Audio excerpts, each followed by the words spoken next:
그리스도 예수의 길이라는 제목으로 말씀 전하겠습니다. 안디옥에서 복음을 전하던 바울과 바나바는 그곳에서 박해하는 사람들을 피해서 이고니온으로 옮겨갑니다. 오늘 본문 14장 1절에 이고니온에서 두 사도가 함께 유대인의 회당에 들어가 말하니 유대와 헬라의 허다한 무리가 믿더라 라고 기록되어 있습니다. 오늘 말씀을 시작하기 전에 1절에서 두 사도라고 말하고 있습니다. 바울과 바나바를 가리키는 말인데요. 여기서 사도라는 의미를 조금 짚고 넘어가기를 원합니다. 사도라고 불리우기 위해서는 세 가지 조건이 필요합니다. 예수 그리스도의 직접적인 가르침을 받은 경험이 있어야 하고, 그리고 예수 그리스도와 삶을 공유했던 경험이 있어야 하며, 예수 그리스도의 부활을 눈으로 목도한 사람입니다. 최소한 세 가지 기준 중에 두 가지는 있어야 하는데, 사도 바울은 사도권에 대한 문제로 고생하긴 했지만 다메섹에서 예수 그리스도를 만난 경험을 사도성의 기원으로 보고 있습니다. 그런데 바나바는 사도가 아닙니다. 당시 헬라어에서 일반적으로 목적을 두고 사람을 보내거나 시킬 때 그 사람을 사도라고 명하기도 했습니다. 한글 성경이 사도라는 말을 구분하여 사용하지 않아서 생긴 오해인데, 바울을 가리키는 사도와 본문에서 보냄받은 두 사도는 다른 의미를 가지고 있습니다. 아무튼 이 둘은 이고니온에서 유대인의 회당에 들어가 복음을 전파합니다. 유대와 헬라의 허다한 무리가 믿었다고 성경에 기록되어 있습니다. 선교지에서 복음을 전하거나 전도를 하려면 꼭 방해하는 사람이 생기거나 갑자기 사건이 생기거나 몸이 아프거나 하는 것들을 경험하게 됩니다. 항상 복음을 전파하거나 하나님을 일을 할 때는 그에 대한 저항이 있습니다. 악한 권세에 반대가 있는 것이지요. 오늘 바울과 바나바도 마찬가지입니다. 이들이 이고니온의 유대인의 회당에서 복음을 전할 때 순종하지 아니하는 유대인들이 이방인의 마음을 선동합니다. 그리고 바울과 바나바에게 악감정을 품게 합니다.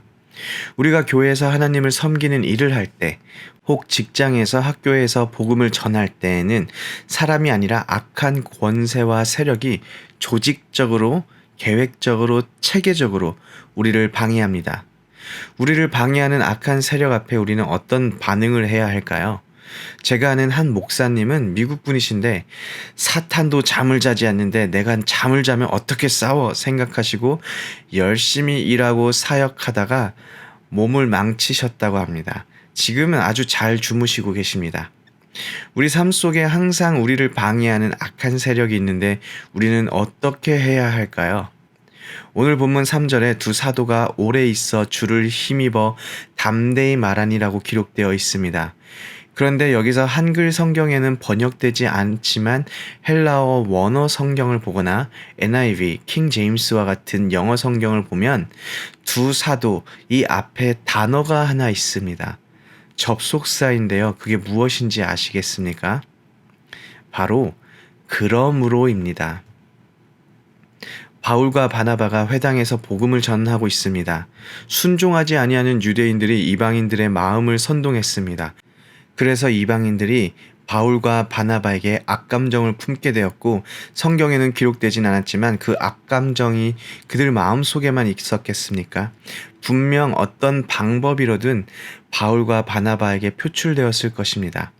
이런 억울하고 어려운 상황 속에서 바울과 바나바의 삶을 표현해주는 단어가 바로 그러므로입니다. 저들이 우리를 박해하고 해방하고 우리를 향해서 악한 감정을 품고 복음 전파를 방해하고 있기 때문에, 그러므로 우리가 오래 있어 주를 힘입어 담대히 말하니, 하나님의 일을 하고 복음을 전하는데 방해가 있고 회방이 있으니까 여기서는 못하겠다, 옮겨가자 라는 것이 아니라, 복음을 전하는데 방해와 회방이 있으니까, 그러니까 오히려 오래 있어 더욱더 주를 힘입어 담대히 전하는 삶의 모습이 바로 우리가 살아가야 하는 그 모습입니다. 그들이 담대히 예수 그리스도를 전할 때 그들의 손으로 표적과 기사를 행하게 하셨다고 합니다. 바울과 바나바가 표적과 기사를 행할 수 있었던 이유가 무엇인지 아십니까? 우리는 이렇게 힘들게 사역하니까 하나님께서 기적을 베푸시고 표적을 통하여 바울과 바나바를 위로하시는구나. 사람들 속에서 바울과 바나바를 높이시는구나 라고 생각할 수 있지만 사실 그렇지가 않습니다. 바울과 바나바가 기적과 표적을 보일 수 있는 이유는 바로 그들이 3절 후반절인데요. 자기 은혜의 말씀을 증언하시니, 즉 하나님의 은혜의 말씀, 복음을 증언하였기 때문입니다. 철저하게 하나님을 바라보고 예수 그리스도의 복음을 증언하며 그리스도의 길을 걸어갈 때 하나님께서 그들을 통해 표적과 기적을 베푸셨습니다.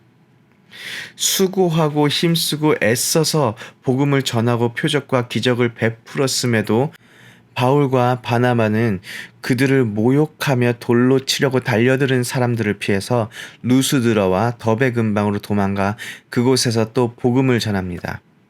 인간적인 생각으로 이제 이고니온에서 바울과 바나바가 큰 교회 개척해서 사람들에게 칭송받고 하나님께 영광을 올리는 그런 삶을 살아야 하지 않나 싶지만 그들은 또다시 익숙하지 않는 다른 곳으로 옮겨가 복음을 전하는 삶, 그리스도의 길을 걸어갑니다.